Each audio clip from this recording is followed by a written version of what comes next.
لجبازی هست. بریم برای لجبازی خود رو دست میکنیم که در تمام دنیا فقط یک ایرانی میتونه روی مبل چارزانو بشینه و میخندی چون این کار کردی؟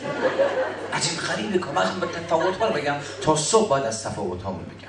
فقط یک ایرانی میتونه آخر شب 15 دقیقه مسواک بزنه بعد بره سراغ یخچال. فقط یک ایرانی میتونه یه خونه 40 متری داشته باشه و توش یه تلویزیون 80 اینچی بذاره. اینا تو حق بزنه معادل بزنه با انرژی دست.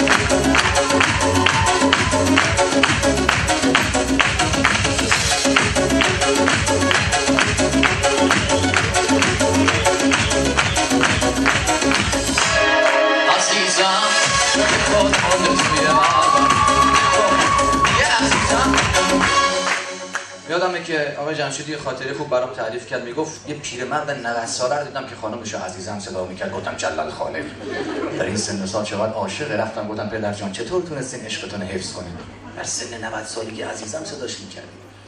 برگشت گفت بزرم عشق کجا بود بابا جان؟ 15 سال اسمشو فراموش کردم بفهمه تیکه تیکه.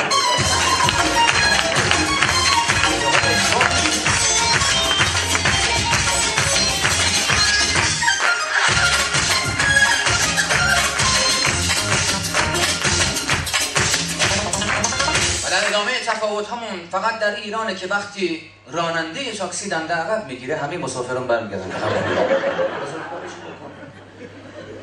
و فقط یک ایرانی میتونه وقتی شامپوی همومش تموم میشه دوش آب بریزه. یک ماه دیگه ازش استفاده سرپچویی با آب شامپو کردن وقتی یه سر من کشم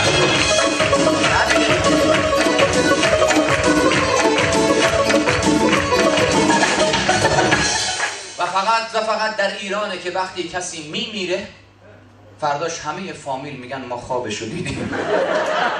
یه باغ سرسبز بود، یه لباس سفید. و اولین عکس العمل بعضی از خانمای ایرانی وقتی خبر فوتی که از فامیل میشنون وای چه خوشو من دیروز موامو رنگ کردم.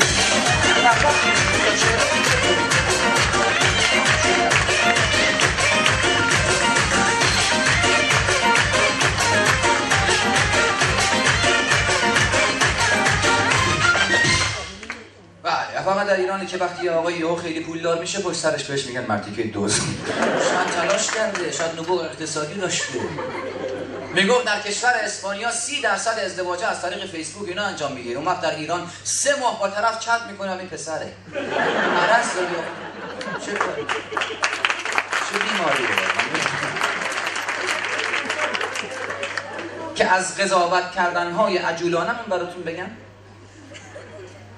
دوستی از دوستان من میگفت یه مجلس عروسی بودم یه اون وسط بالاخره هنرنمایی میکردم با آرنجم زدم بغل دستیم گفتم نگاه پسر چقدر زشته چقدرم بد میرقصه بغل دستیم گفت اون پسر نیست دختر منه. میگم انقدر خجالت کشیدم خدا بهش گفتم قربان صمیمانه پوزش میخوام حقیقتا نمیدونستم شما پدرشی. گفت من مادرش. چرا قضاوت؟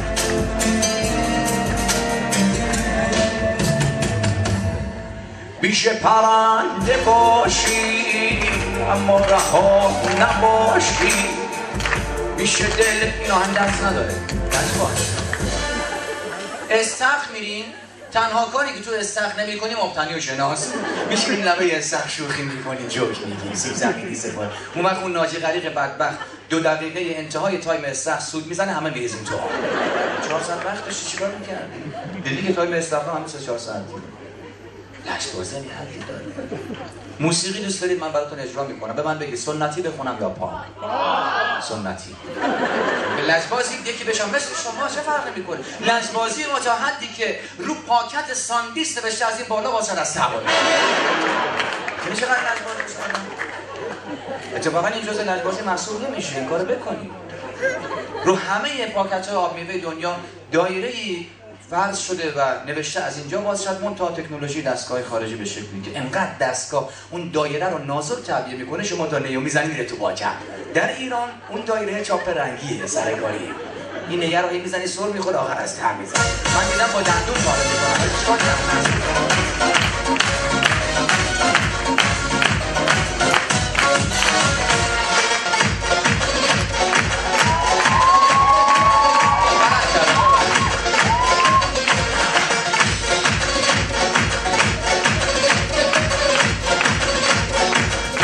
بعضیاتونم که نگاه میکنم عکس العملی ندارید دنبال بهونه اید. فور اگزامپل، برای مثلا بعضا داری میگه حسن دلت خوشه، من الان 7-8 ماه میخوام پراید بخرم، هی قیمتش میره بالا پایین، من نمیتونم، دل و دماغ ندارم. میدونید که مهمترین اعضای بدن انسان دماغ و دل.